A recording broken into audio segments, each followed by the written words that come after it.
Good morning, Indiana. Welcome to Who's Left This Week, your news and politics show for the Hoosier state without all the both sides, bad faith, MAGA BS. My name is Scott Aaron Rogers. I'm recording from Bloomington. I've got a great panel with me here this morning. We're going to meet them in just a moment. Before that, hey, please remember to like and subscribe if you're on YouTube.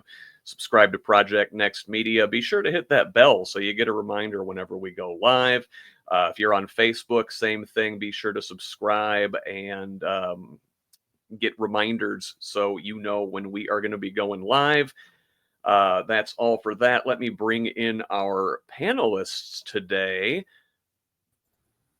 First, my guest from this week's Who's Left podcast, the fantastic Jennifer David, board certified behavior analyst and disability advocate. Jennifer, thanks for being with me again this week. Yeah, I'm excited.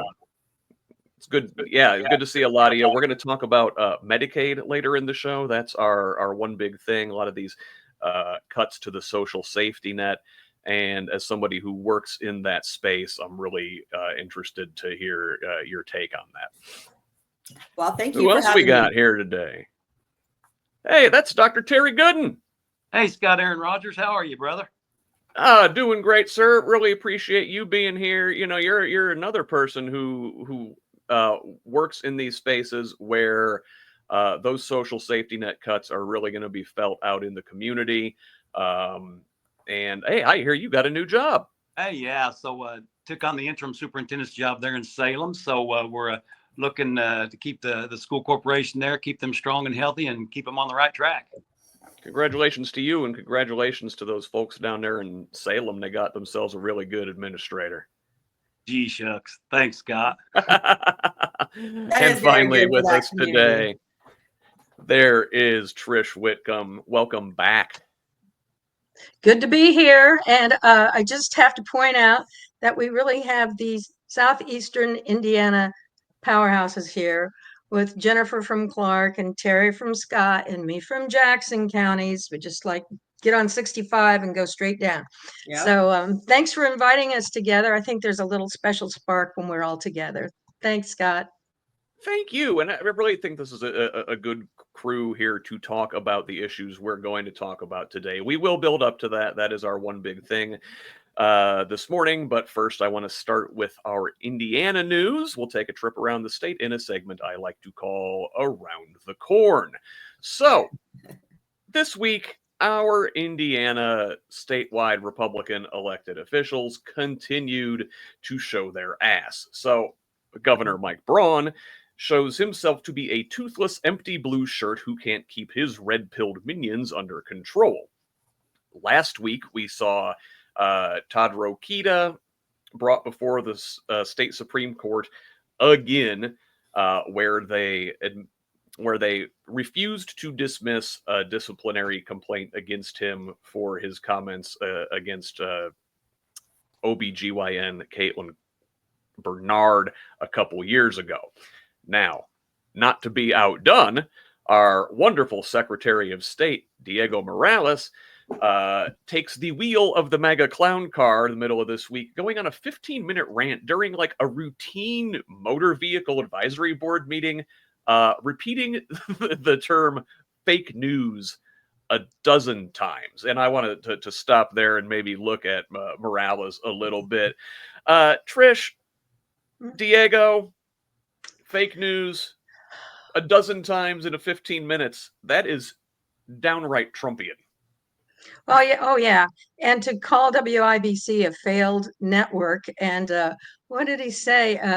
Shoot, propaganda machine with a microphone or something. I mean, come on now. Yes. Quote, I'm not going to let the fake news, the fake Indy Star, the fake WIBC to define me. And I'll just interject that like WIBC is a right-wing outlet with right-wing commentators on all day long. And Indy Star, while they do have a lot of good journalism that goes on there, that has always been a right-leaning paper. Yeah. And so to call that fake news, where are Hoosiers supposed to get their information? So no, Morales, between hiring all of his relatives and the car and everything, I mean, I like to think of him and Beckwith and Braun as the frat boys, the misfit frat boys. And that's how they're running the state. They tolerate each other's bad behavior unless they can leverage it against them, like we see with Beckwith and Braun. But for the most part, they're treating their responsibilities like their own private party. And that's just hurting Hoosiers every day.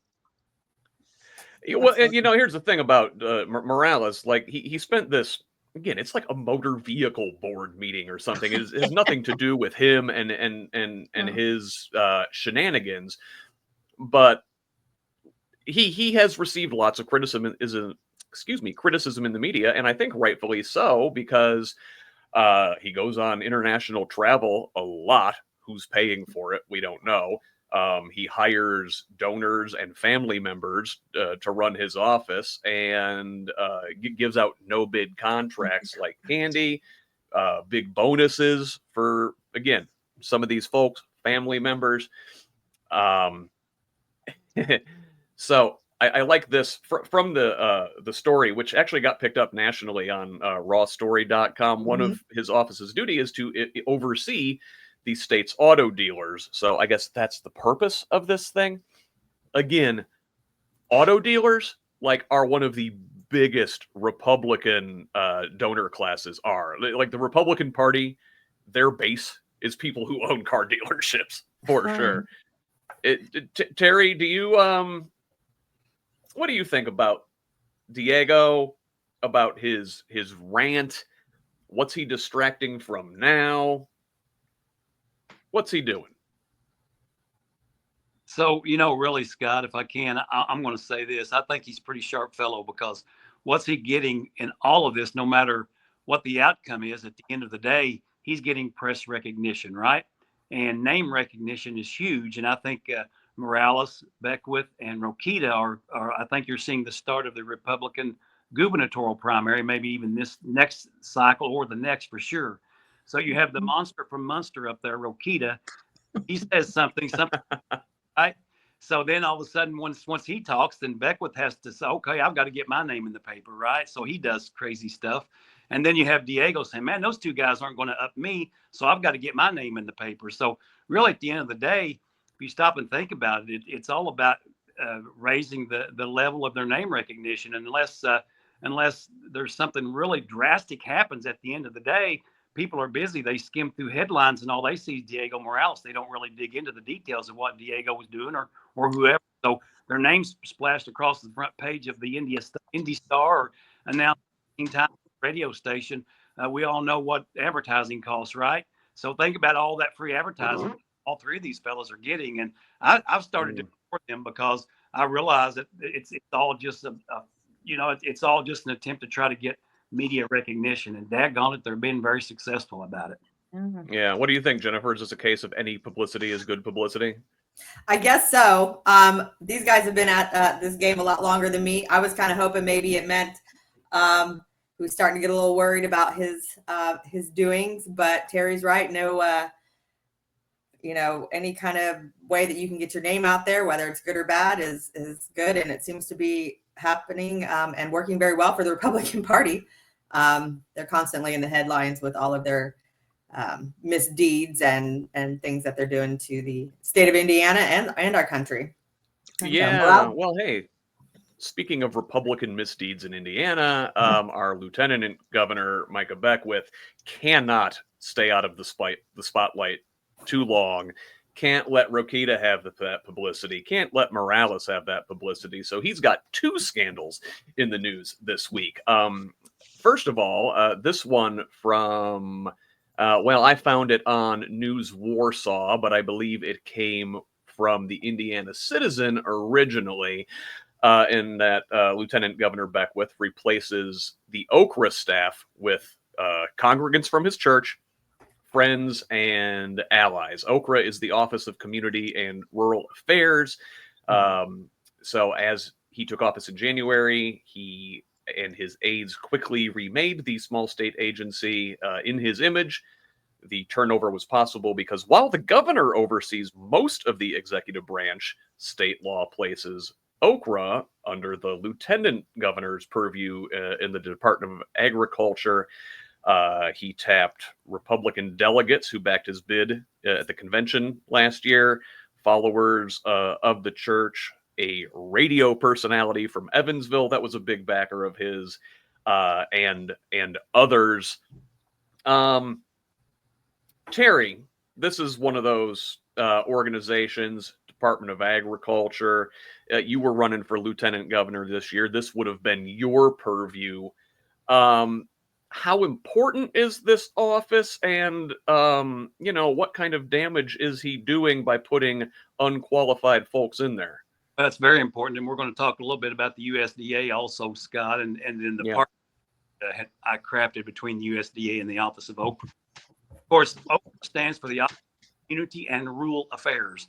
So with that, with the new funding formulas, especially, but previously even, it's very difficult for small communities to be able to raise dollars to projects, put in fix sidewalks, to fix their sewer plant or whatever that may be. And so what Okra did was they came in and they put together programming that supplied funding for these small communities to be able to move forward, because there's just a lack of funding. And you've got to have folks who are expertise in community development. You've got to have an engineering background, and folks who have a background in just community involvement and being involved in communities and being a part of helping communities grow. And from what I can see, none of those folks that are going to be appointed are going to fit that bill. But it's going to be devastating to rural communities once again. And the rural communities continue to feed off of supporting candidates. And man alive, this is just another poke in the eye to rural communities across the state of Indiana. Yeah, Okra really helps bind things together, and that is a culinary joke. But also, like, that is not his only scandal this week. So additionally, Indiana Capitol Chronicle had this one, that office, Lieutenant Governor Beckwith's State House office has been repeatedly closed during public business hours in recent weeks, at times with no signage posted and no staff inside. And this is the important part, I think. Even as Governor Mike Braun has ordered a broad return to in-person work for state employees. So while the other state employees have to return to office, the Capitol Chronicle visited the LG's office 6 times between late June and mid-July and found it dark or locked on 4 occasions. 3 of them, June 20th, June 27th, and July 11th on Fridays. Sounds like Micah and co. are taking 3-day weekends when all the other government employees in the state are mandated to return to the office. His folks get to work from home, get to start the weekend early, do as I say, not as I do. Jennifer, I haven't spent enough time talking to you. What say you on this? Well, I am for a 3-day weekend, but not when we're paying for people to be working and also telling everybody else to be at the office. So I'm not surprised. I mean, I don't think anybody is probably surprised by this at all. It just seems to be that way with this administration. You know, we're going to do things our way, but we're going to expect you guys to do things the way that, we tell you to. So it makes it really hard, though, for other people to do their job, though, that need to come into the office and take care of business as well. So, but, this is definitely not fake news, and it's also not new news. It's probably the way things just have been for a while. Yeah, that's kind of the MO from this party, but it's like, Trish, it's the hypocrisy that really galls me, between Beckwith and his staff working from home, if they're even working on these Fridays, right? Mm-hmm. And then Braun with his helipad commuting from Jasper, working from home there. I think you said he's only maybe doing 3 or 4 days a week at the Capitol. These things wouldn't bother me. I'm a fan of remote work. I think remote work's a great idea. Mm-hmm. But if you're going to mandate everybody else does it, a real leader is in there in the fight with their people, not sitting on high and dictating to the little ones, right? But that's part of the problem, though. I'm sorry, Trish. No, go ahead, Jennifer. I don't think a lot of people in the Republican Party see it that way. A lot of people in the Republican Party are okay with people telling them, this is what I'm going to do, and this is what you're going to do. And they, see these people as kings or queens or whatever. Like it very much does fall in line with what a lot of people in the Republican Party are like. That's right, Jennifer. And I'll tell you what this also is. I think Hoosiers should have a reasonable expectation that if they need to talk to their elected officials or the people surrounding them, that they can go to the Capitol and see them on the job, at least during business hours. You know, when I worked at the superintendent's office at the State House, people came in every day, and maybe they didn't get to talk to the superintendent. Maybe they ended up talking to some of us, but at least we were there, and people, or they could call us on the public phone number and they would reach us immediately. So I think that this is a distancing. I think, Jennifer, this follows on with what you're saying. Let's get these elected officials to be remote from the people they're supposed to be serving, so that they won't have an expectation that those elected officials are there to serve them, that the election officials are doing their magic, and, you know, it's behind the curtain. So I just think this portends more and more elitism among the Republicans, which is the irony, because that's what they've been saying about Democrats for so long, that we're all educated elites. No, look at what's happening at the State House. Yes. Yeah. I want to borrow your culinary approach, and really hypocrisy fiber that holds all of these elected officials together, right? I mean, Right. hypocrisy, and that's all you can say it is. It's just ridiculous, and I don't get it why people don't understand that. Jennifer, you probably hit it on the head, that these folks in their party are so well trained now, been beat down so much that this is just their expectation, and any little crumb that falls off the table and falls to them, they take it. Yeah. Yeah. Probably like, oh, he worked so hard all week. You know, they work so hard. It's not like everybody in the office is there and he's not there, which, you know, that could be understandable in the day of business. You know, he's gone doing things, but Trish said people should be able to go there and see their people working and doing the job of the people of Indiana. 100%. So, like, listen, let's talk about the kind of results you get from this leadership. This one came down this week. I saw this in the Indy Star. Headline: Hoosiers hit with historically high electric bills. Electric bill increases, consumer watchdogs study shows. So, Citizens Action Coalition, great group here in Indiana, collected and analyzed 20 years of data from 5 of the state's monopoly utilities: NIPSCO, Centerpoint, Duke, AES, and I&M, and found residents were hit this year with the highest year-over-year price increase since at least 2005. The group's key findings show a statewide average energy bill increase of 17.5%. That's almost $30 a month. You know, that's well over $300 a year if my math is right. Jennifer, these folks provide this style of leadership, but like real Hoosiers feel it in their pocketbooks. Yeah. And especially, I know all of you work in communities where that money goes a long way. People need that in their pockets. Yeah.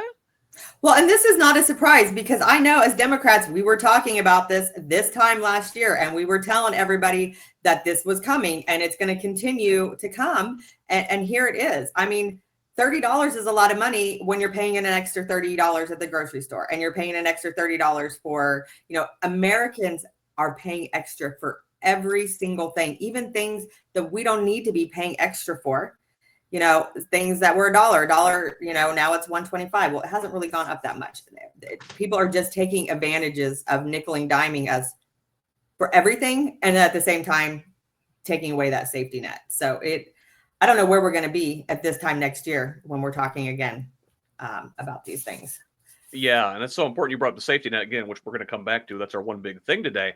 But, you know, that in conjunction with, so, you know, they're going to support you less with things that help you in your day-to-day life, and then also charge you more for the other things you need in your day-to-day life. And now you still can't afford those things, and you can afford them even less now.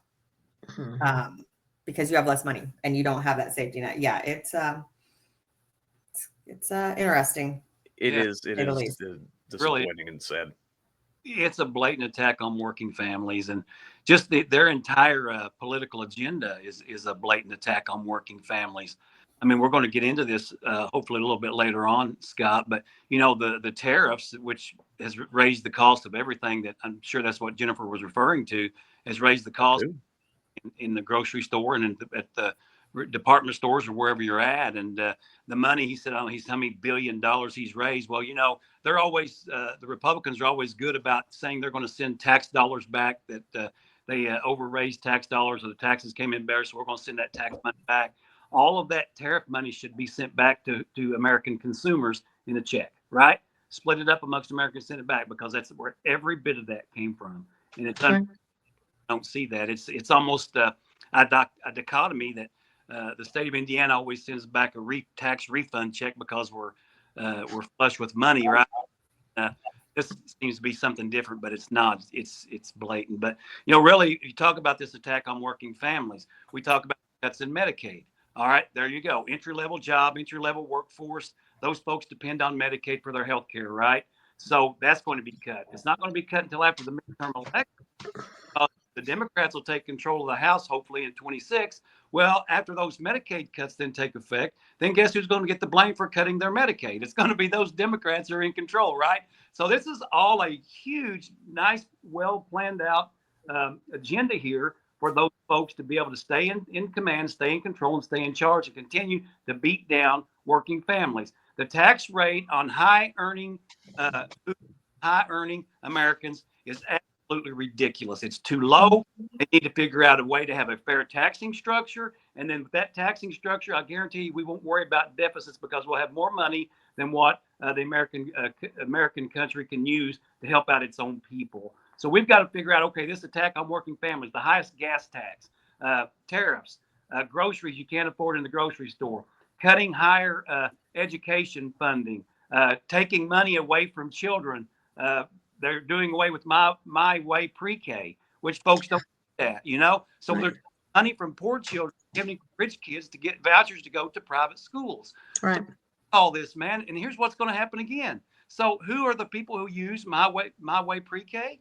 Those are folks who are in those entry-level jobs, right? Well, guess who's going to be quitting their jobs now because they can't afford to send their kids to that child care. So this is just another example of, okay, now we're going to have all these entry-level mothers and parents. They're going to have to quit their jobs because they've got to stay home and keep an eye on their kids, right? So as we move forward, all of these things accumulate, and at some point it becomes unbearable. And at some point, I hope folks wake up and see this. This has all been taking place, and it's just ridiculous that somehow, some way, it's just passing through without anybody even noticing. Yeah, they want us poor, they want us desperate, and they want us uneducated, right? So we're easy to control. And along those lines, also this week saw this story from Indiana Capital Chronicle. Indiana's college-going rate drops again, dipping to 51.7%. A couple quotes from that article. So that is the state's lowest rate in recent history, and a continued decline from its previous plateau. So just under 52% of 2023 graduates, that's about 39,000 students, enrolled in college within a year of finishing high school. That's down from a steady 53% for the last couple years, and far below, and this is the real statistic right here, far below the state's peak of 65% a decade ago. Boy, like over the last decade, Trish, who's been overseeing Indiana's government and overseeing this decline in college enrollment? Well, we know the Republicans have done everything they can to make it very hard to even get a K-12 education, let alone go on for higher education. I am someone who believes that post-secondary education is vital for just an individual to have a thriving life and a good life and pick his or her own direction. But this thing about college graduation, or even going into college, Michael Hicks has written on this extensively. And there's study after study that shows there is a direct correlation between college graduates and the kind of work they do and the kind of contribution they make to an economy and the well-being of the entire community, whether you went to college or you pursued a trade or you went on to a vocational school, or as we call CTE, whatever. It is the college graduate and the work that they do and the contribution that they make, because they're running companies, they're innovating, they're doing the kinds of things that grow economies. And without that, we will continue our path of being like the world's warehouse and trucking pathway. I mean, that's it. That's where we're going. You know, a long time ago, and I don't think that this is improved. When I was at the superintendent's office, we commissioned a study about the top 10 income generating jobs in each of the workforce development regions of the state.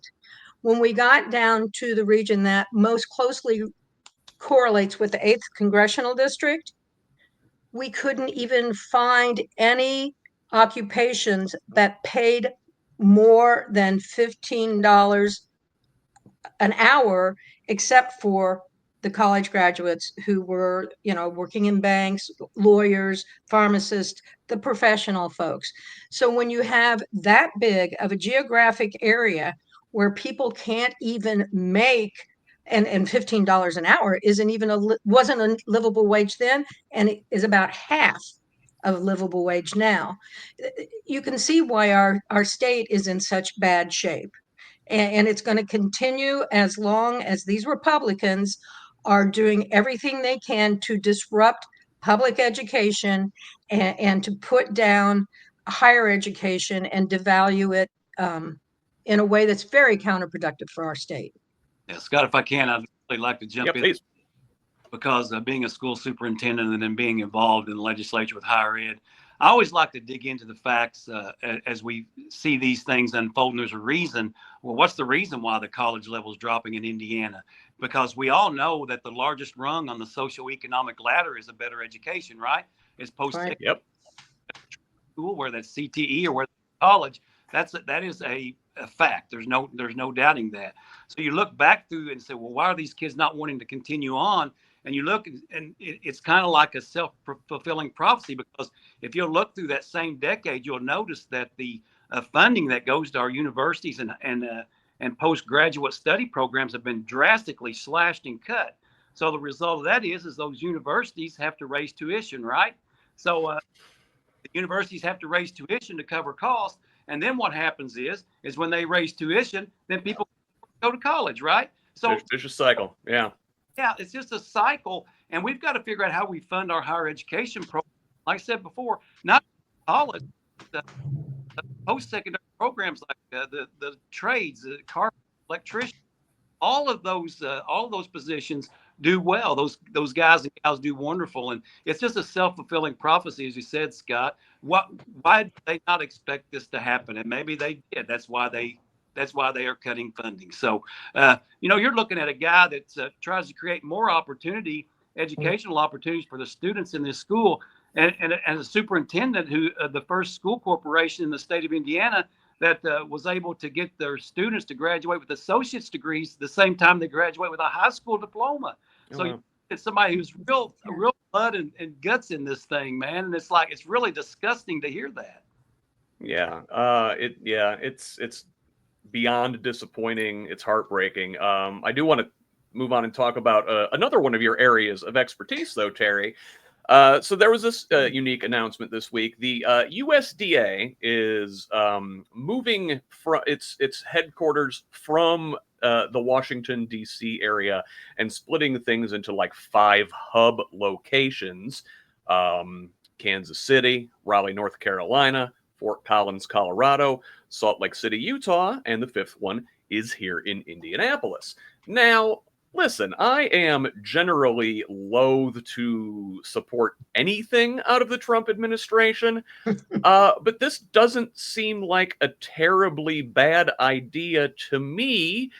Am I wrong? What am I missing, Terry? Well, I think as time has moved on, technology has definitely helped out agencies like the USDA. You don't necessarily have to be in the spot where the program is to be able to work with it. But really, what this is, Scott, is consolidation. And as you look at that, you say, okay, they didn't get the number of people to retire that they wanted to under Elon Musk, right? They was forcing all employees. So guess what? You're now working in Washington, D.C., but you've got to move to Indianapolis, Indiana now if you want to keep your job. So come on, man. Who's going to, I mean, great, but Washington, D.C. to right? Or anywhere else that these offices are going to close. You just can't afford to do that. So what happens is you lose more federal workers when you do that. And that's the whole plan, is how do we continue to shed employees from the workforce? And I'm glad it's Indiana that's going to get the regional office, because that's going to create more opportunities for Hoosiers. Now, I can't say anything for anybody else in the surrounding states that's going to lose those offices. Those jobs are just going to disappear and they won't come back. So, yeah, it definitely seems like a way of disempowering the DMV area, the DC, Maryland, Virginia area, where there are so many federal employees. And I know a lot of those federal employees tend to vote Democratic in elections, and if they break up the base of the federal workforce and spread them out to various places, maybe they get enough people out of the Northern Virginia area where they can snag a congressional seat or flip a Senate seat or something over there. I don't know. Jennifer, am I looking at that too cynically? I'm sorry. I'm trying to get my husband to turn the air conditioner down. I completely missed that. I'm slightly afraid to do this. But no, you're never too cynical, though. Trish, am I, No, and would they do this? Well, and your list of relocations for all these people, I think they're all in red states. And so as wonderful of a job that Dr. Goodin did when he was running USDA here in Indiana, and coupling it with the activities of Okra and really pushing things that are good for Indiana and good for Hoosiers. I'm afraid, just like what Terry said before about the chickens coming home to roost during the midterms, when all the cuts and everything, it's going to make it look like the Democrats have done all of that. I think that this is, let's put these resources in red states to help lift up our Republican, and Indiana is probably about the most radically Republican that you've mentioned in those states. Let's put our resources out there and help our red state governors to look popular and look like they're contributing to the overall economy and to help their state, which it is helping, as Terry said, but it's also accruing a big political benefit to the Republicans, and that's what I don't like. I should note that the one of these hubs is in Fort Collins, Colorado. Colorado has been a blue state pretty consistently over the last several years, though I should note that Fort Collins is a particularly conservative area of Colorado. But the last thing I wanted to address here in Indiana this week, as I forget to move my slide again, everybody look at my USDA picture. Okay, great. Now, so the last thing I wanted to cover in Indiana this week, as we spend our time looking at the chicanery and tomfoolery out of our Republican leadership here in the state, as we, fret over our electric bills, I do not want us to look away from what is happening on our very own soil here in Indiana, and that is Camp Atterbury. We're still not seeing ICE detainees there yet, but more details have emerged this week. On Monday, Representative Andre Carson out of Indianapolis said he's learned Atterbury is preparing to house 1,000 people. And I understand there are protest events taking place next week, both related to this and unrelated to this elsewhere in the state. I just want to make sure we don't look away. This is a concentration camp, and we must call it such. And I don't think that is too strong of a word to use. And I'd just like a quick thought from each of you on this, because I haven't heard from you folks on this particular issue yet. May I just say that we need to remember that they made all of the AmeriCorps participants move out of Atterbury. And this is where young people went for training, people who were disadvantaged educationally, disadvantaged economically, residing at Atterbury to get this program, access to this program. And it was a very successful program. Those students were pushed out of Atterbury about 3 months ago. So this isn't something that just happened now. This is a long-term plan to disadvantage Hoosiers, to support this political agenda of hate and division. And it is, as you say, a concentration camp. No, that's it. So especially in that area, I mean, it's just so damaging to our country, but to Hoosiers, this is not what even people that voted for Trump were expecting.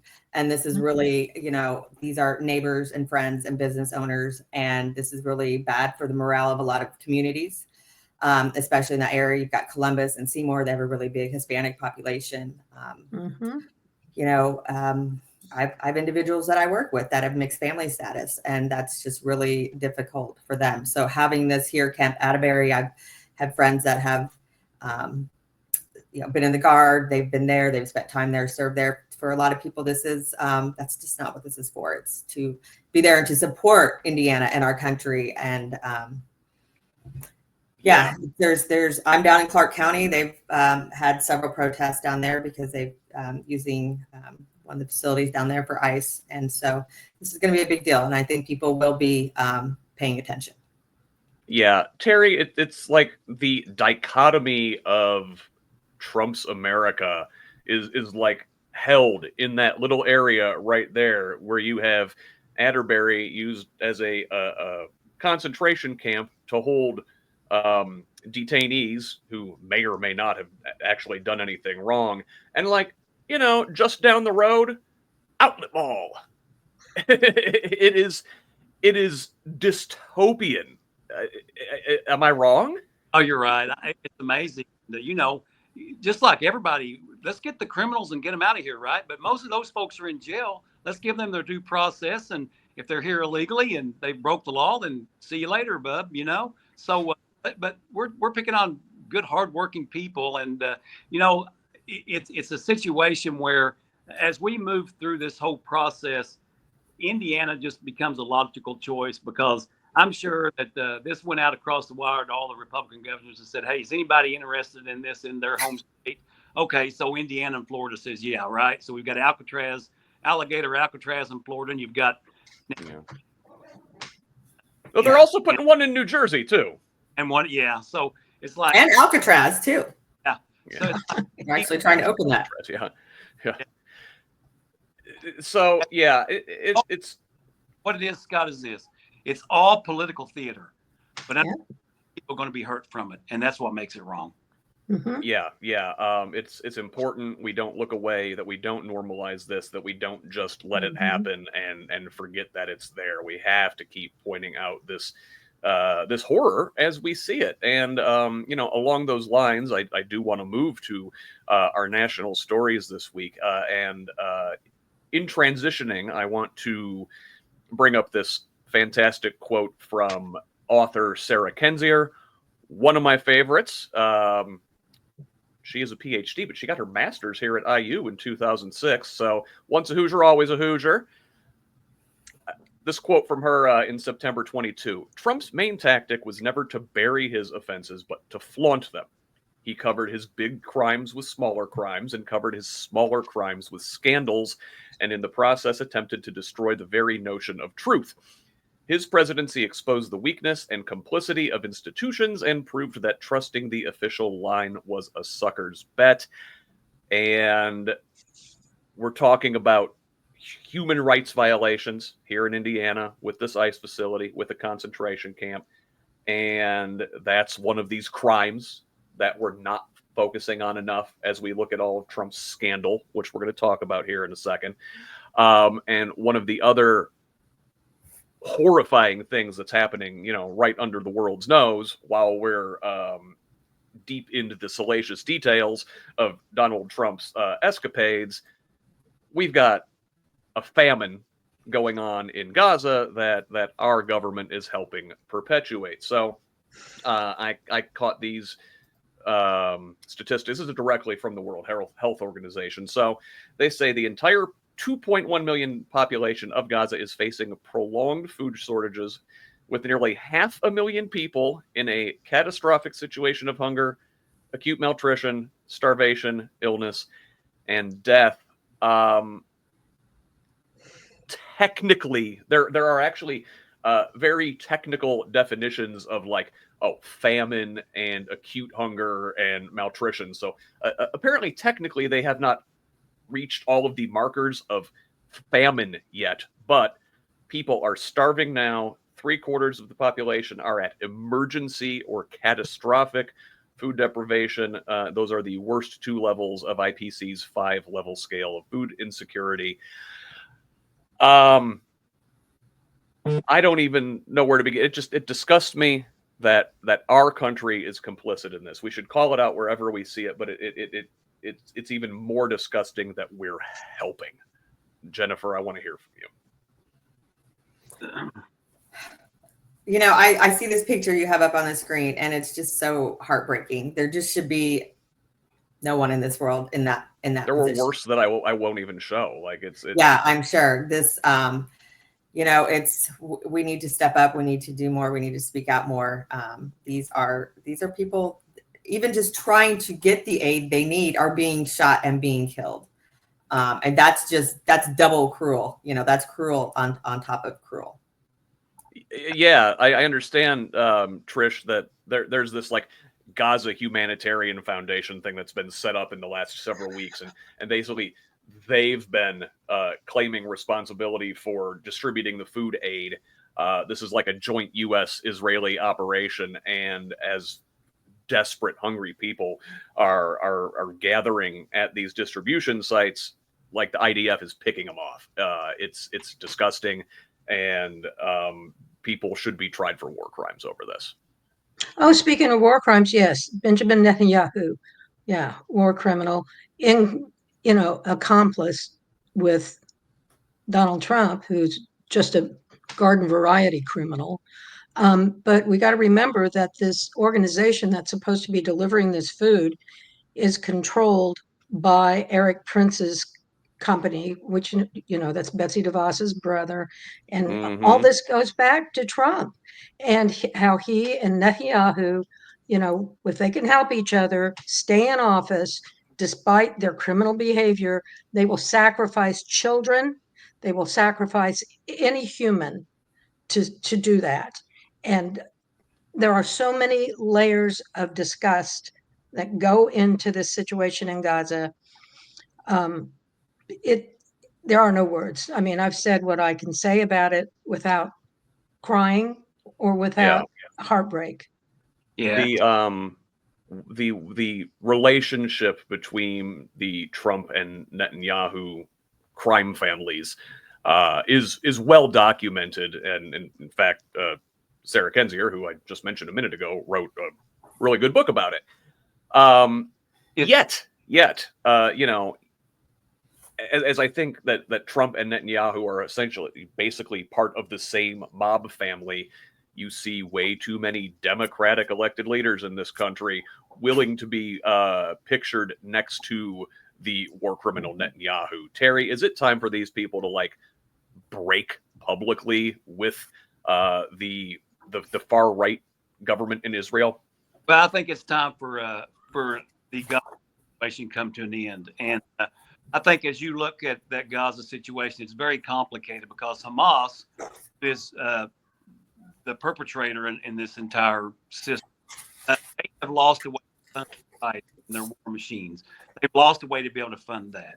So what they have done now is they've infiltrated the communities, and when the food distribution is going out, these Hamas folks are infiltrating and gathering that food coming in, and then charging the Palestinians for food to try to be able to There's raise, no evidence of that. because they can't tax their folks anymore. So the United States, with our role and what's going on in Israel, all we're doing is perpetuating the situation and perpetuating what's going on. I'm one of those guys that we've got to figure out, okay, there's a right and a wrong here. Let's go right. Let's choose that side. Let's finish this up and let's get out of there. We have no business there. They've been fighting over that territory for 3,000 years, Scott. And I don't think Donald Trump, even with his Abraham Accords and anything else, Ishmael or Isaac or anybody else he wants to bring into the factor, is not going to bring peace to that area, because it's just not going to happen. Right. And so this is the human tragedy, the horror, the war crimes that we're not paying enough attention to, and I wanted to make sure we took a minute to look at those before we dive into the muck. And listen, I think we first brought this up 4 weeks ago now on this show, and asked, boy, is this the thing, that is going to cause that rift in MAGA and Trump? And each week for the last month, we've been like, wow, this thing's not going away. This thing's not going away. This thing's not going away. And this week, yet again, news in the Trump Epstein scandal. So Wall Street Journal reported that Pam Bondi briefed Trump in May that his name was in fact in the Epstein files. Shocker of shockers, right? Mm-hmm. But again, even Trump wouldn't admit this. Like he said last week, asked specifically if Bondi had told him that he was in the documents. He was like, "Oh, no, it's just a quick briefing. Wasn't me." No. And then we also see that they called for a federal judge to release transcripts to maybe clear Trump's name. And the judge is like, no, listen, I can't do that. So it was one of these issues where they're like trying to call for transparency when they know they're not actually getting any real transparency. And all week long, I feel like Trump is getting backed into a corner, and he's like throwing objects in the way in front of people as they're coming after him. And he's like, the Washington Commanders and the Cleveland Guardians need to change their name back to offensive Native American stereotypes. Or look, Epstein files. What Epstein files? Here, have the Martin Luther King files, which he released earlier this week. And then the big distraction in the middle of the week was when Director of National Intelligence, and I put intelligence in scare quotes there, Tulsi Gabbard, released a previously classified report which she says points to a treasonous conspiracy by President Obama and others to undermine the results of the 2016 presidential election. No one takes this thing seriously, but Jennifer, are the distractions working? Do you think folks are moved by any of these things, or are their eyes still squarely on the Trump Epstein scandal? I have no idea what people think these days. I think it just changes with the news cycle. But I do think, if anything, that there are more Republicans that are more curious about what's going on with the Epstein case. And that, I think, is newsworthy. Could this be the thing that ends up starting to unravel things for Trump? I don't know, but it is very interesting on how people are responding. It's a very salacious story. It's been in the news for many, many years. So, it could be a distraction. Yeah, I don't know. We'll have to see how this plays out. Terry, I thought Trump was the master media manipulator. I think this entire Trump era over the last 10 years, and even going back before that, his entire career, I think, was about cultivating a certain image, working the media to portray him in a certain way. And several weeks ago, when Bondi comes out with the "nothing to see here" statement, think that was just so out of the norm for him. It was a big mistake to just put that out there like nothing's going on. It is a huge own goal, I think, on his department. Is the old man slipping? Did he lose? Has he lost a step? Well, I don't know if he's lost a step or not, but as you take a look at the whole inquiry and what's happening there is I think, as Jennifer said, I think this is going to have more impact on his base because those people tend to want to think and think in that conspiracy theory mindset, right? Mm-hmm. So this is one of those situations where, hey, they are paying very close attention to this. And that's one reason why Mike Johnson, he sent everybody home from the U.S. House of Representatives because he's wanting everything to kind of clear up because he knows that around the Beltway there, that it's just going to continue to brew and get hotter and hotter. So, but the funny part about that is this, it's a situation where he keeps saying, oh my God, you're still talking about Jeffrey Epstein in 29, what in the world? Yeah. He brings up something from 2016 about Barack Obama. So, like, how ironic is this, So I don't think it's going away, but it's one of those deals where we're going to talk about Ghislaine here in just a little bit. Of course, I don't even have to say her last name now because everybody knows who she is, right? She's a household name. But Ghislaine Maxwell, as we work through this, she, as you know, she's getting ready to put out a statement. Right? So as we work through this, let's be careful on what this looks like because Ghislaine Maxwell, at the end of the day, she's going to get a pardon, maybe not. And I want all you folks to elaborate on that. At the end of the day, come out of this Supreme Court case. Donald Trump was at our parties, but he always left early. Our Saturday night parties, he always left our Saturday night parties early because he wanted to make sure he got home so he could get up and go to church the next day. That's exactly it.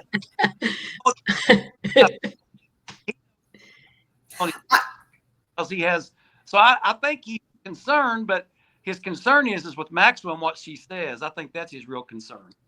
Yeah. And I'm coming to that in a second here, but Terry, you mentioned something there that the MAGA, the folks are really into this because Trump and his people have stoked this conspiracy. So I think maybe they're thinking with the Obama stuff is like, oh, hey, you folks like a conspiracy? Here's one for you. And if I remember, Trish, around 2016 when all the Russia interference stuff was coming out, and it was out there. It wasn't like closely held secret information. It was in the news. If anything, I remember Obama being very careful not to say anything because he didn't want to kind of poison the discourse around the election. When in fact, this stuff was very well proven that Trump was trying to poison the information space on behalf of Trump. Well, I think we have a couple of dynamics at work here. And one is we have a distraction of the Epstein case as a distraction from the dismantling of our government and our support for the social net, social services net, and education and chemistry. We don't have any chemists at the FDA anymore or the EPA anymore and all that. So we've got a distraction for that. And then we've got Trump trying to distract from this major distraction to say, oh, look at Martin Luther King and Barack Obama, who both happen to be Black. So there's that. And so the thing that I think will continue to give this legs is it isn't just rank and file people talking about this. We've got like Joe Rogan. We've got these other conspiracy theorists whose bread and butter depends on keeping this salacious story alive. And so many of the Trump followers are tied to these programs. And so until we see a shift from these opinion leaders who are the big conspiracy proponents, I think this is going to be out there. Now, whether this will, I'm with Jennifer and Terry on this. We don't know if this is going to be the undoing of Trump, but I think it's just amazing that something like this has everybody's attention when all this other bad stuff is happening. And so we've got the distraction for the distraction, and it's layers upon layers, but none of it's good. Exactly. Yeah, no, exactly like Kenzier said, covering up big crimes with smaller crimes and smaller crimes with scandals. And this thing that Terry mentioned with Ghislaine Maxwell, Trump dispatched his former personal defense attorney and now Deputy Attorney General Todd Blanche, sent him to meet with Ghislaine Maxwell. They spoke for something like 9 hours over 2 days. What was said, what was promised. Apparently, he granted her at least some form of immunity for her testimony, and it certainly looks like, and what I'm worried about is they're basically going to get her to say, oh, no, Trump was never involved, right? Like Terry said, oh, no, he always left early. He had to go to church in the morning, right? That Trump was never involved. And then maybe they throw out like some Democratic names, oh, it's Bill Clinton. He was super involved, right? And, they get her to say this, distract from Trump's involvement, put it on somebody else. And then she does her job for the big man and gets a pardon. And that's, I think, what I'm worried about, and I think that's what you're worried about. Jennifer, do you see that going that direction? I just kind of wonder, like, what's going on with her, because literally she has no options except doing whatever it is or saying that the president wants her to say. I mean, she's just not a believable person at all. Plus, she's in prison and had lied on the stand, I think, before. But I think, at some point, people are going to end up turning on Trump. He is a lame duck, and he keeps promising things to his people, his base, and he's not delivering those things. And they're gonna want something. In the end, they're gonna want something, especially since everything is being taken away from them, and they are feeling that. People are feeling that. They may not feel some of that stuff down the road, but they're feeling that every time they go, to the grocery store to get gas, and kids are getting ready to start school, and parents are going to be feeling that pinch even more. So I do think, as Democrats, we keep being out there as much as possible, talking about things. And I see, there's a lot of us that ran in 24 in Indiana. Some of us have taken a break because it was really hard, but a lot of people are coming back around. I see a lot of Democrats, and like Trish talked about earlier, we have to be out here talking about these things and making sure people know. What's going on. So I'm just hoping.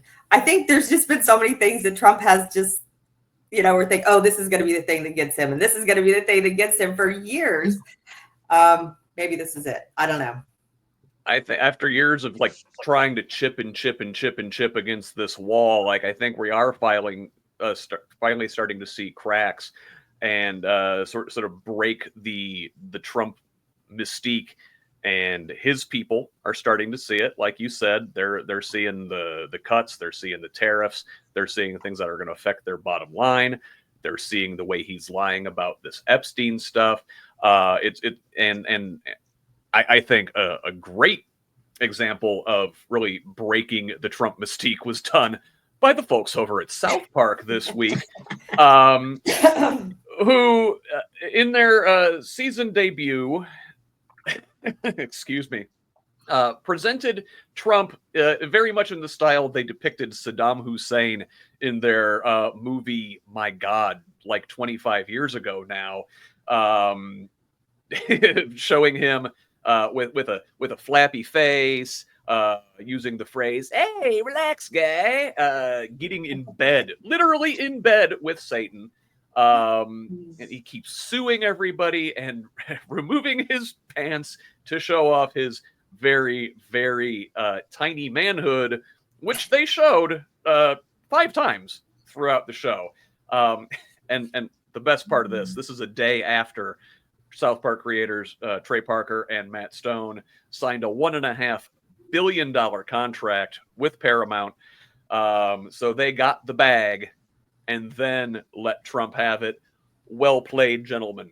But this is the same Paramount, mind you, that over the last several weeks has been involved in several stories with the Trump administration. If you recall, he had sued Paramount and CBS. You know, CBS is under the Paramount umbrella for claiming some like deceptive editing of a Kamala Harris interview during the campaign last year.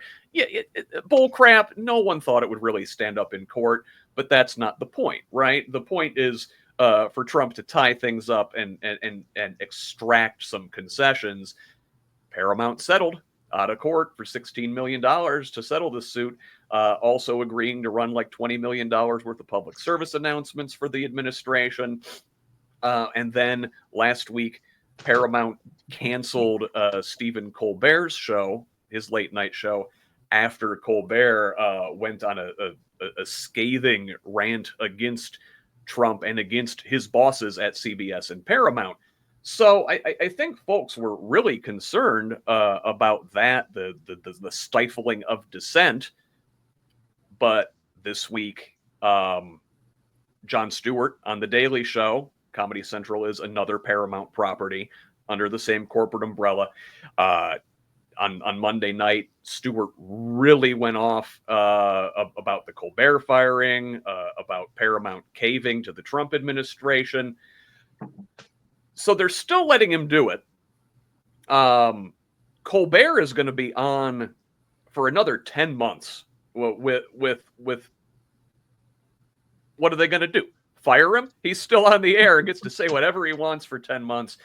And the other day, hey, the Paramount Skydance merger that they were aiming for, that everybody said they were, settling with Trump to get approved, it went through.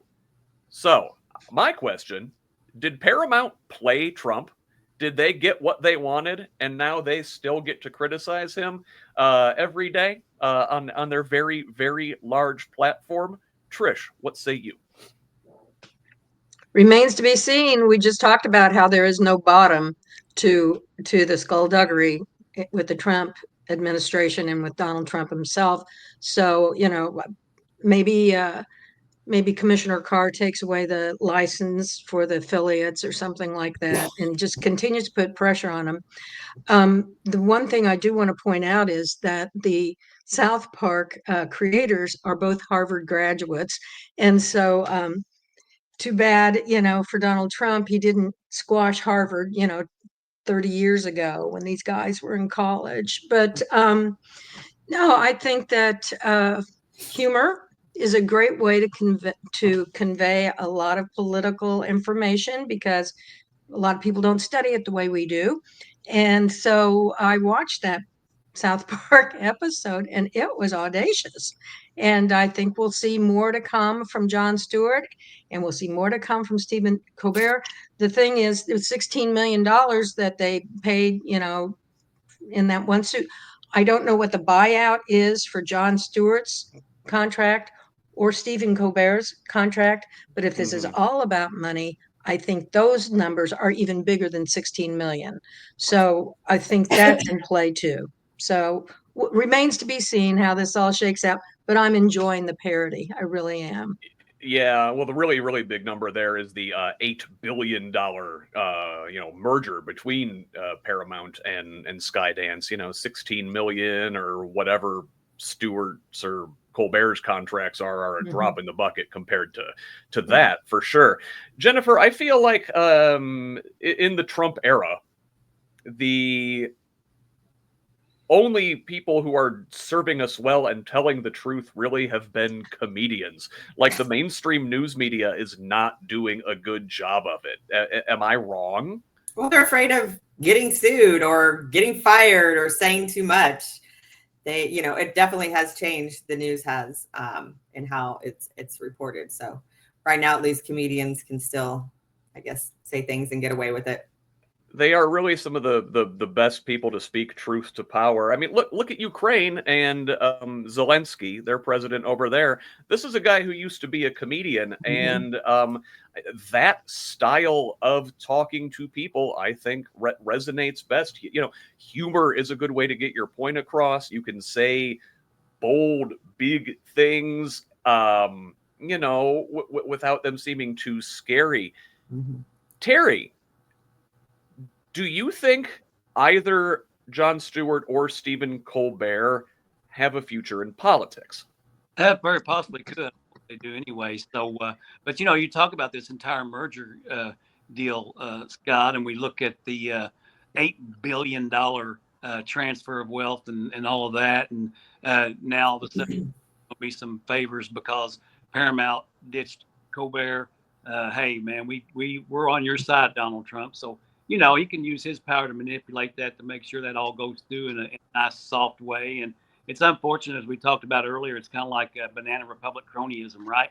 So you scratch my back and I'll turn my head when you march through. So, but I don't know if folks saw this or not, but there was a news release that was sent out from hell by Satan, and Satan is demanding an apology from South Park for betraying him anywhere close. He wants to reach the pinnacle that Donald Trump has reached in evil, and he's still working for that, but at this point, not quite there yet. I'm a big fan of South Park's Satan character. I think they do a lot of good things with him. He's a lot of fun. Last thing this week, in national news, we had some very prominent individuals pass. Last Sunday, Malcolm Jamal Warner, who played Theo on The Cosby Show in the 1980s, passed away in a drowning accident in Costa Rica. Condolences to his family. I know a lot of folks my age, grew up thinking, Theo Huxtable was like the epitome of a cool dude, and unfortunately, I think, his role on that show is maybe, just tainted by his association with Bill Cosby. Speaking of terrible people and their scandals, but Malcolm Jamal Warner, cool guy, long career, actor, artist, and it's always just sad to see. 54 years old, always just sad to see somebody die when they got a long life ahead of them. Also, Ozzy Osbourne passed away this week, the former lead singer of Black Sabbath, who also had a very long solo career. Long history of drug and alcohol abuse, sort of cleaned himself up there for a while, had a long battle with Parkinson's toward the end. Very, very major figure, spanning eras. Take us from the analog LP era to the reality TV era. And finally, this week, professional wrestler Hulk Hogan died at 71, perhaps the biggest star in the history of professional wrestling. But outside of the ring, his life was also plagued with scandal. There were, steroid allegations and perhaps even like drug distribution charges with Vince McMahon in the early 90s. There was his run as a bad guy in the late 90s and early 2000s, before his own reality TV turn and scandal that followed later after he was caught on video making like really terrible racial slurs. Also, he was involved in the bringing down of the entertainment and gossip site Gawker, which really had exposed a lot of sexual misconduct and whatnot on people before the Me Too movement. They published Epstein's Black Book, if you bring that all full circle. I want to say a couple words about Hogan's relatives just in the Trump era, but does anybody want to speak to their thoughts on any of these passings here? Terry, let me start with you here. Scott, so I'll start with Ozzy Osbourne. Matter of fact, I went to several of his concerts when they were in Louisville. Was a huge Ozzy fan, and I didn't have you peg as an Ozzy fan, Terry. Me neither. So I don't have the Ozzy tattooed across my nose. He did with his name, but huge fan, and it was disheartening. And we're losing guys like Ronnie James Dio, Ozzy Osbourne, a lot of those guys that brought in the heavy metal era and pushed it very hard, and it's unfortunate because I grew up with that. It's sad to see a part of that fade away. But Malcolm Jamal Warner, what can I say other than the fact that the epitome of cool, right? I mean, Yeah. Wow. So I'm probably the only person here that went and saw WWF at the time. Now it's WWE in life, and watched Hogan, and it was all a big soap opera, right? And really, if you follow WWE now and what was WWF, you will see how Donald Trump regulates and rules his life. He lives the life of a so-called professional wrestler, right? So all of this pageantry, all of this hoopla, all this screaming, hollering, calling people names, all of that is just Trump took that from the WWE playbook and is playing it out in real life. So, hey, Hulk Hogan, rest in peace. You're right, Scott. I remember when he was with the New World Order, right? And the NWO for life, Terry. Yeah. These are all folks that had an impact on our lives growing up. And it's one of those deals as you get older and you see these icons pass away and you realize that, hey, no one lives forever. And that time does pass by. Yeah. I did not have Terry Goodin with a Ronnie James Dio reference on my Who's Left bingo card. So check that one off. That's awesome. Trish, were you an Ozzy fan? Were you a headbanger? You hanging out at those shows with Terry in Louisville? I must say I share your surprise about Terry, frankly. Yeah, and here's what we'll see: the big cultural divide. I have no feelings about any of these guys, except for the horrible things that Hulk Hogan has done as a person. He beat his wife, he did all kinds of stuff, and and contributed to the persona that Donald Trump is. And so, no, that's the only thing I think about any of these guys. So, Jamal and Ozzy, rest in peace. Not so eager to say that about Hulk Hogan. Yes, Hulk Hogan, rest in hell. I mean, look, you're going to meet Ozzy there, but I think that's what he was going for. So that's okay. Yeah. Jennifer, thoughts? I'm kind of like Trish. Like, I don't have a lot of thoughts. I mean, I grew up in the 80s, so, loved Ozzy. Crazy Train, of course, is burned into all of our heads, I think. Loved Malcolm Jamal Warner on the Huxtables. I really liked his character. Hulk in the 80s, WW was the F then. I remember all of that, but I guess it's also a story of fame, both Ozzy and the Hulk, they really messed up their lives and things that they did, to stay in fame and stay famous, and drugs and alcohol and just, all of that. I don't know as much about Malcolm Jamal Warner, but from what I've heard in the media, he seemed to have led a pretty good life and was a dedicated father, but it is what it is. It happens in threes, and we're just moving on, I guess. If you would have told me in like 1988 that Ozzy Osbourne would be like widely hailed and celebrated after his life, and Hulk Hogan would be reviled and hated, I would have said no friggin' way. Well, Ozzy was very open. Like, I didn't watch a lot of Ozzy's show, but I know towards the end, they're just I always appreciate people who can be very honest and open about what life is like.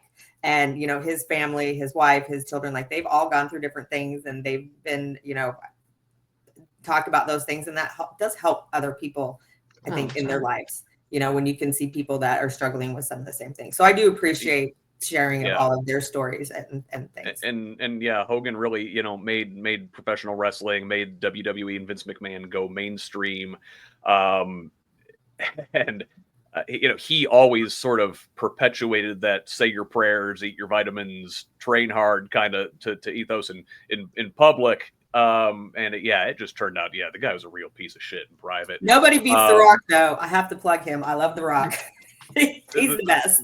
He is a captivating entertainer for sure, and he doesn't exist without Hogan. And like Terry said, Trump, I don't think exists without Hogan either, because Trump's entire political persona I think he's basically playing the same character he played when he was involved in WWE in a feud with Vince McMahon, the owner, and McMahon was playing the bad guy, the evil billionaire, and Trump was aligned with Stone Cold Steve Austin to take down the guy, and acting like he's he's the billionaire who's on the little people's side, right? He's still playing that guy.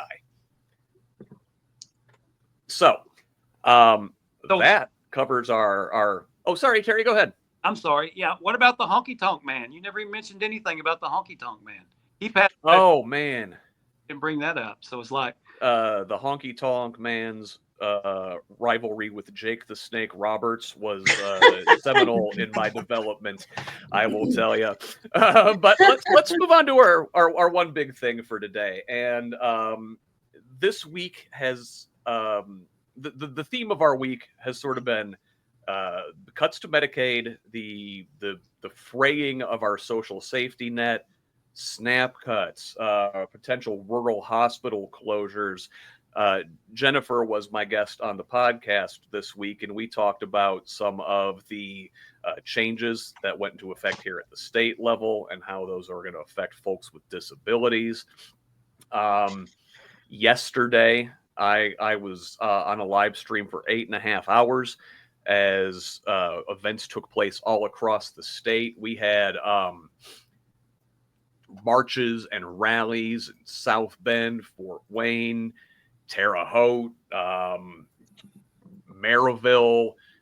Down here in southern Indiana, we had this motorcade for Medicaid along with the Indiana Rural Summit. I know, Trish, you were a part of that. Your group was in North Vernon. Y'all sort of headed toward Salem. There was another group coming up from the Evansville area, and then Michelle Higgs had her area people. Long day for her. They started in Martinsville and wound around the whole state, stopping at all these rural hospitals that are up for closure.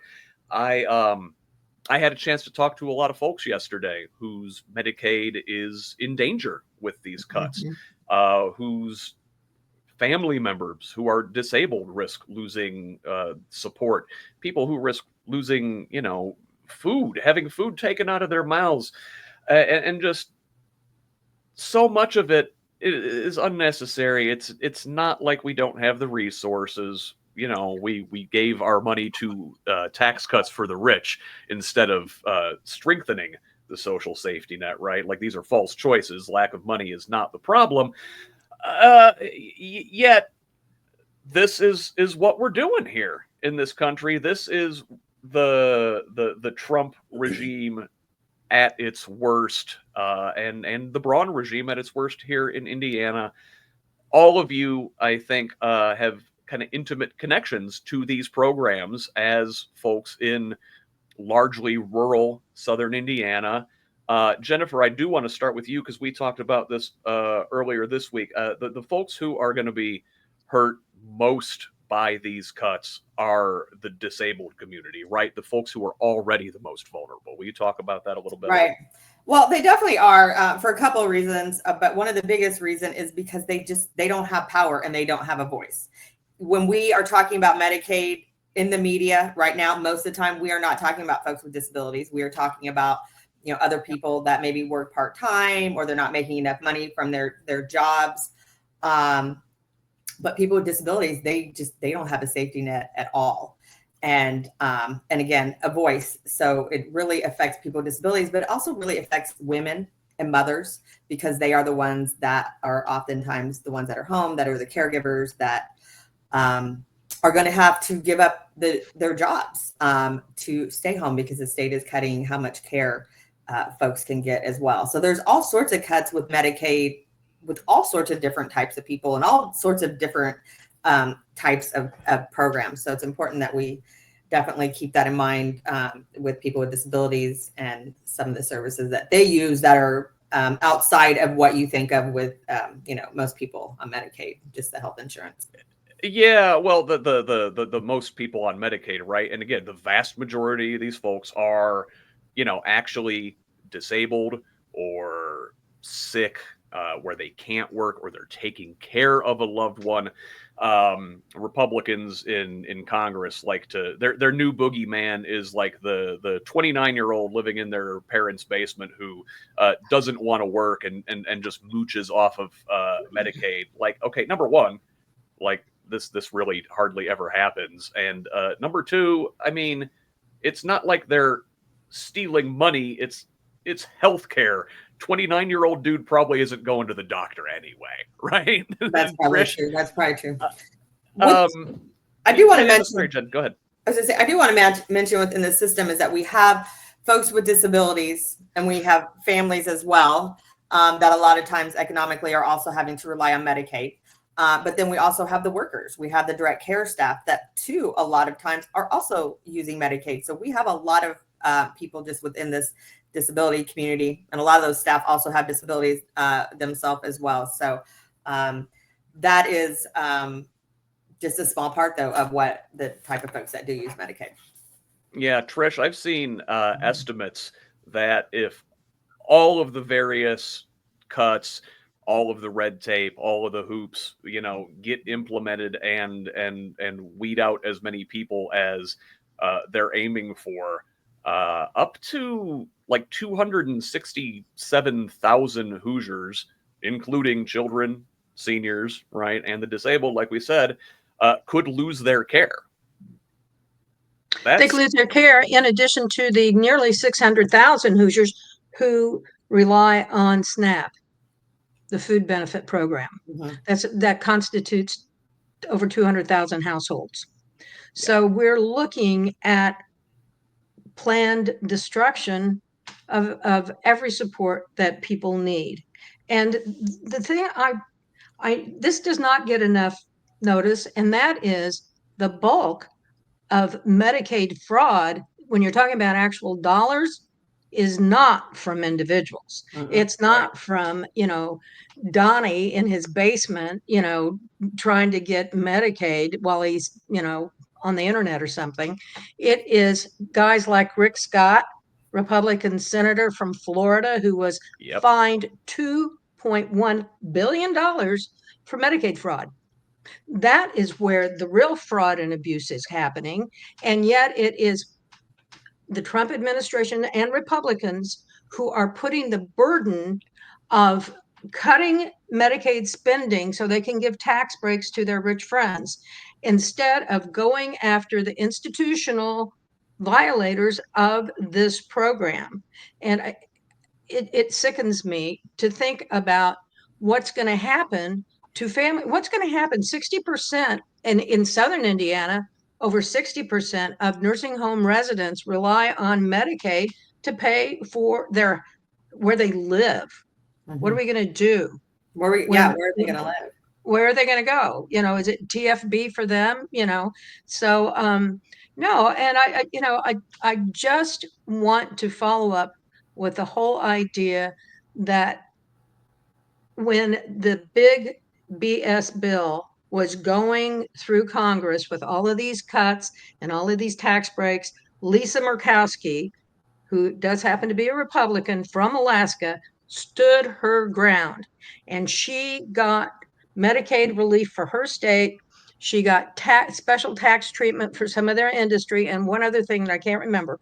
But did our Indiana Republican congressional group band together and say, hey, let's get that for Hoosiers? No. They stood by, they rubber stamped this stuff. And so when we look at the things that are happening at the federal government level and we see our own Hoosiers not standing up for us, people need to start paying attention to that. Yeah, and Terry, Trish mentioned SNAP, and I know that doesn't just help hungry people, it helps farmers too, right?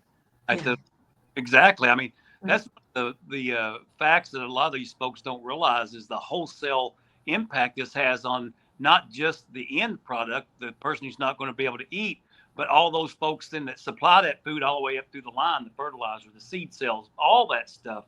So this is all going to have a major impact on our lives, as we said earlier.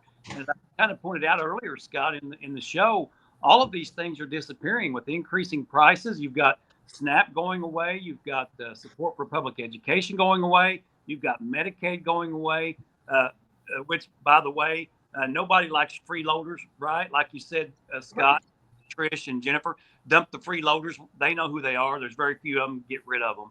But really, the reality is these are entry level job, entry level employees of people who are working. They're the ones that are on Medicaid, right? Because they can't afford health insurance in their job. So all this stuff is going to impact our society, and it's just too bad. And it's nothing short of evil.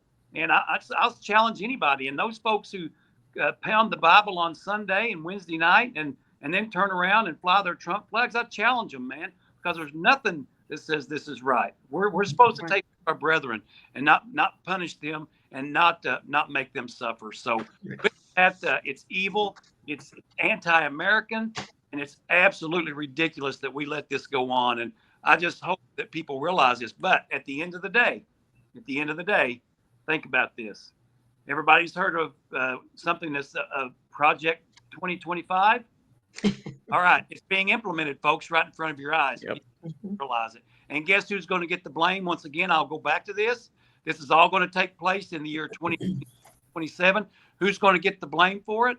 The Democrats who are in office that throw out the Republicans that did this. So we've got to be able to massage this, folks. We've got to make sure people know the real story. And as we go along, I know as I talk, I'm reminding people now, remember, this don't take place for 2 years. Remember who's going to be in office. Remember who did this to you. And I think we need to make sure we do that to educate people. Right. Yeah, we really have to keep hammering it home. We talked about this event yesterday and bringing attention to these cuts. And so many of them are not going into effect yet. They are going to come in 2027, 2028.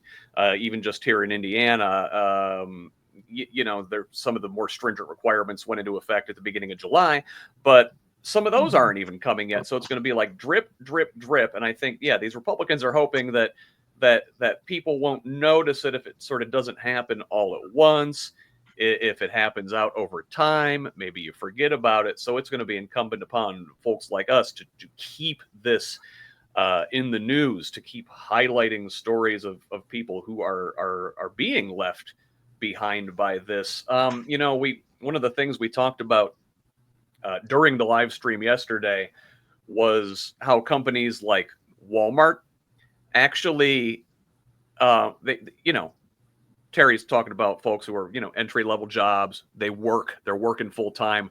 Their company doesn't offer insurance. A place like Walmart, not only do they not offer their people insurance, and not only do they pay them substandard wages, they also help them apply for Medicaid. Mm-hmm. So they have programs that it's cheaper for them to pay their employees crap and then have a whole HR mechanism for helping these folks get on public assistance.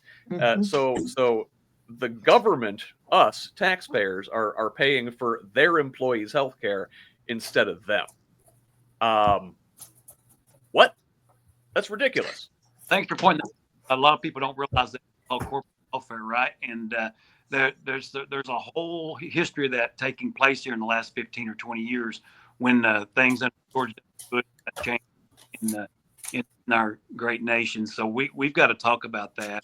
Those are the hidden things that people don't see, and it's a situation where it's kind of like everybody says, "Oh, let's raise the sales tax." Everybody then just pays for what they use, right? No, those folks who are at the billionaire level and the millionaire level, they don't pay sales tax. They write it all off. So it's one of those people just don't understand what happens, and it's just a slight action. And thanks for pointing that out, Scott. That's very important what you just said.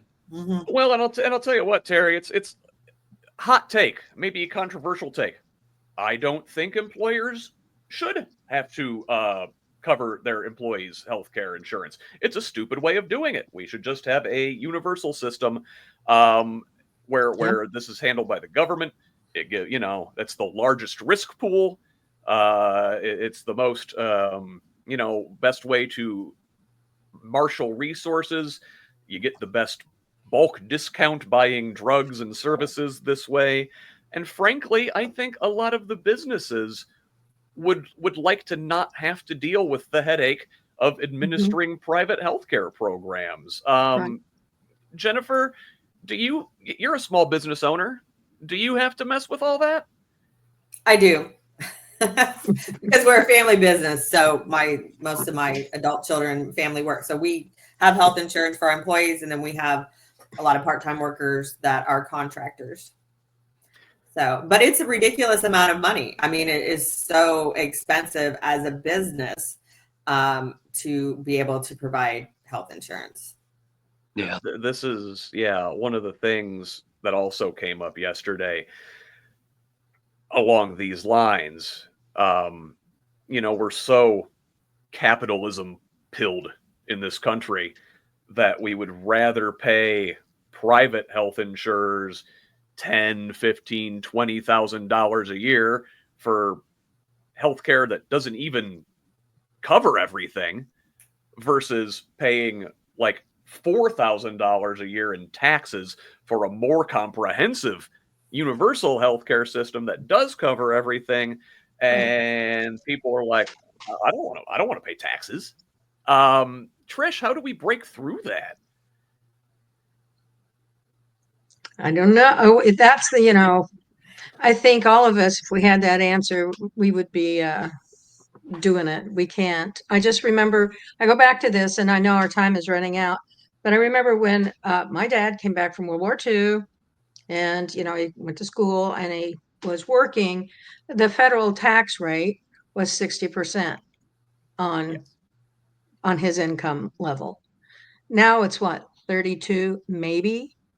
So that's an infrastructure problem that we have allowed this idea that free enterprise and unfettered capitalism is going to take our country forward, which is exactly the wrong idea. So that's one thing. Raising Social Security contribution limits. Now it's what, 182,000 for a household or whatever. It's on Something like that. individuals. Yeah, Elon Musk is done paying his Social Security taxes at 12:05 p.m. or a.m. on New Year's Day, right? Right. Making that small adjustment, and I can dare say that people making six figures will not miss an additional year or two or whatever or bracket to help keep our country solid. But that's not the prevailing thing. And I'll get back to what Terry said. And it isn't Christianity, yes, good, but they're all religions. If you look at what they really mean help one another. And so we are so far away from that. I hope we can get back to it. Yeah, 100%.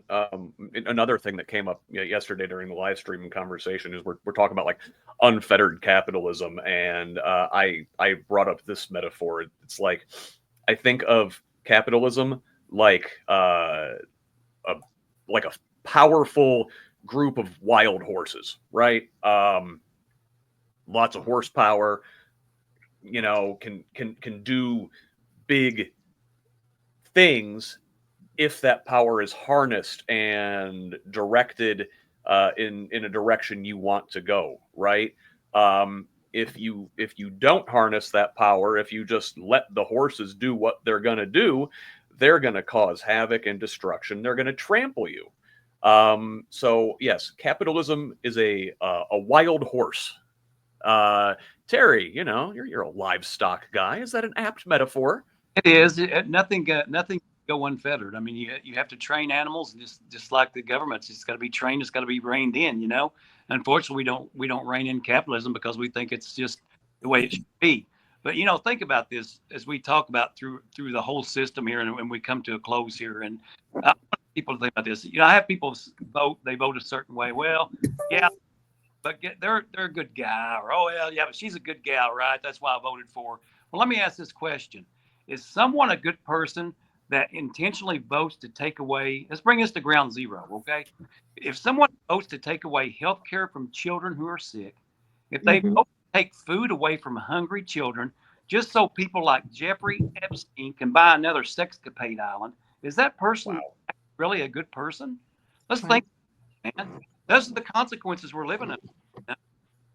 I haven't heard it framed that way, and that's a really good way to put it. It really, puts that dichotomy out there, because it's not just innocent, vulnerable people against this vague billionaire class who doesn't need the money. It's this specific really nasty billionaire. Think about that, and you know what, Terry, I'm stealing it. I'm gonna use it.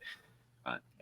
Jennifer, you do work most closely, I think, with folks who are going to be affected by these cuts. What is one thing you want folks to take away from this week, from this discussion, about how folks are going to be affected, and what can us folks who maybe aren't going to be directly affected do to help others? Well, I think some of the things that people can do, first, they need to educate themselves and help to educate other people, because Medicaid is just such a huge, vast thing. It serves so many people in this country, in the state of Indiana. But I also want to remind people that at times the state does listen, especially when it comes to people with disabilities. There has been times in the past, the state always has opening listening sessions for a period of 30 days when they try to make some changes. So right now the state is proposing certain changes for certain types of therapies that individuals get on the Medicaid waiver program. So I really encourage people to contact their legislators, tell them not to cap and to cut services for people with disabilities. And also, if you have a family member or a friend with a disability, just be out there, be supportive, take the time to listen to them, any concerns that they may have, and just stay tuned and speak out. We have to be aware of what's going on, and we have to share that with other folks too. But your voice matters. Your vote matters. We're not voting right now, but your voice matters just as much. It matters, and it especially matters like when those of us who maybe get taken more seriously by certain parties, for example, like old white guys like me and Terry, for whatever reason, we have more social capital than y'all do, even though we haven't earned it. We got to use it, right? We got to spend it wisely. So we do got to get going here in just a couple minutes, but I did want to give all of you an opportunity to, say a couple final words, maybe tell the good folks where they can get a hold of you online, or maybe give them a project you're working on, a website where they can find more information. Trish, I'm going to start with you. Oh, thank you very much. I've started going back on Facebook and posting things. And so, Trish Whitcomb at Facebook, and I'm using my Whitcomb for Indiana Facebook page as well. I just want to point out that local groups like the Kiwanis Club in Austin, Indiana, they have a summer food program. And despite the cuts, they have made up the cuts among themselves, and they are continuing their summer food program, and that's the kind of Hoosier reality that I'm afraid it's not going to carry the day, but it shows that people will step up and help their neighbor. And so I encourage everybody, whether it's through your church or just go online and see what your United Way or some of your other community groups are doing to help people, because that help is going to the need is going to become greater and greater. Thanks, Trish. Appreciate it. Terry, how about you? Where can the good people find you? Hey, they can find me on X at Terry_Goodin, and just continue to try to spread the good word about what goes on in Indiana. Just like Trish pointed out there, we got to make sure that, hey, we can sit and complain about all the things that are going on every day, but if we don't do something about it, then we're just as guilty as those folks who do the cuts, right? So we got to figure out how we can outflank those folks and kind of put the pie back in their face and say, okay, ooey on you, right? So with that, thanks, Scott, for having me on. It's been a real honor with these two ladies. I always enjoy being with them, and I respect them tremendously. And I just say thank you, Scott, for what you do, man. This is a big part of getting that word out, and this, you that is. So thank you. Thank you, Terry. Jennifer, David, final words. Final words. I don't know. Pay attention to everything that's going on, and be talking and challenge your friends and family too. That's okay. We don't have to be fighting, but we need to make sure that people are aware that they know what are in bills that are out there, changes and cuts that are out there. And that it's not, you don't just make your voice known at voting season, you make it known all year long. And you can find me, Jennifer David, for Hoosiers with Disabilities. I've kind of updated my Facebook to that, trying to focus all of this year just on people with disabilities. Why I decide if I'm going to run in 2026. Hey, and don't you have a podcast these days too? I do have a podcast. I have a lot of things going on, but I do have a podcast called Disability Indiana, and we're focusing really on just showcasing people with disabilities. I also am the secretary of the Independent Living Council with the state of Indiana. Right now, we're really working on projects with guardianships and helping to educate people that you don't need to just get guardianship of your loved one when they are 18. There are lots of alternatives out there for people to be able to be more independent and to have more control over their own lives. I also have a nonprofit called the Kimberly Renee Foundation. I have submitted a grant in Scott County that I hope I get. If not, I'm going to be working hard to try to raise some money, but it is a family disability kind of connection thing in Scott County to try to engage people and families with disabilities, provide them education support, how to apply for services and supports throughout the state. And then I also own a disability service agency called Outward Bound Community Services. We updated from being just support services to community services in January of this year, so we can encompass and support many other types of people. So you can find me at all of those places, and then other ones. You never know where I'm going to be. I'm in Indy right now, but I'm getting ready to go back down home. I'm going to go through Scott County, which is the county next to me. We have the same Kiwanis that Trish was mentioning. They're just a fantastic group. I know Terry's familiar with them too because he's from that area, but it's groups like that that really pick up the slack. They've been doing it all along. So if you have a local group like that, there's so many social, organizations like that out there.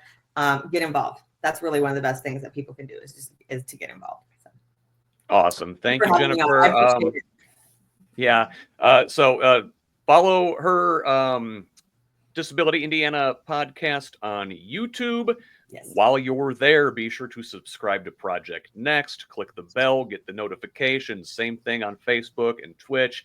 ProjectNextIndiana.com. All of the social media places. We are there, as am I, at HoosLeft.us. You can find me on YouTube too. Subscribe and the bell and all that jazz there. In the meantime, you can find me on, in addition to YouTube, Facebook, Blue Sky, and TikTok at HoosLeft, and all your other social media sites at ScottROG78. Until next week, love each other, Indiana.